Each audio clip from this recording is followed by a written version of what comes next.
आज के जुग सिर्फ बॉर्डर पर नहीं, बल्कि कंप्यूटर के स्क्रीन्स के पीछे भी लाड़ी जा रही है। फायरवॉल्स और डेटा सेंटर्स के बीच एक साइलेंट वॉर चल रही है, और ये है साइबर युद्ध। हाल ही में कुछ पाकिस्तानी हैकर्स ने दावा किया है कि उन्होंने इंडिया पर साइबर अटैक किया है, लेकिन मुंबई और Bharat alerts news in claims को इंडिपेंडेंटली वेरीफाई नहीं कर पाई है। पर सच ये है, असली लड़ाई शायद अब मिसाइल से नहीं, कोड से हो रही है। इंडियन डिफेंस वेबसाइट्स अलेज्डली ब्रीच की गई हैं। जवाब में कुछ इंडियन हैकर ग्रुप्स ने पाकिस्तानी गवर्नमेंट के डेटाबेसेस और बैंकिंग सिस्टम्स तक पहुंच बना ली है, ऐसा दावा है। ये सिर्फ हैकिंग नहीं, ये है 21वीं सेंचुरी वॉरफेयर, चुपचाप, चालाक और खतरनाक।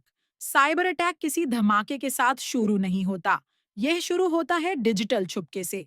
सबसे पहले आती है digital reconnaissance. Hackers quietly monitor करते हैं, हाई वैल्यू टारगेट्स को आइडेंटिफाई करते हैं, जैसे डिफेंस एजेंसीज, इंफ्रास्ट्रक्चर सिस्टम्स और financial networks.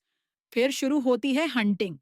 Fishing emails, outdated software या एक गलती से क्लिक की गई लिंक, बस एक एंट्री पॉइंट मिलता है और फिर सिस्टम ब्रीच हो जाता है।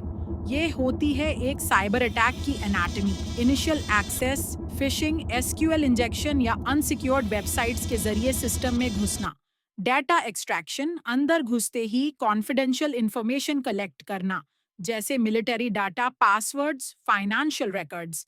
एक्सफिल्ट्रेशन और एक्सपोजर, कभी हैकर सिर्फ वेबसाइट डिफेस करते हैं ताकि उनकी प्रेजेंस दिख सके, और कभी महीनों तक चुपचाप डाटा लीक होता रहता है। ये सब मजाक नहीं है। एक हैक्ड डिफेंस सर्वर या कॉम्प्रोमाइज्ड बैंक नेटवर्क से सिर्फ डाटा नहीं चोरी होता, देश की सिक्योरिटी, इकोनॉमी और डिप्लोमेसी तक इफेक्ट हो सकती है।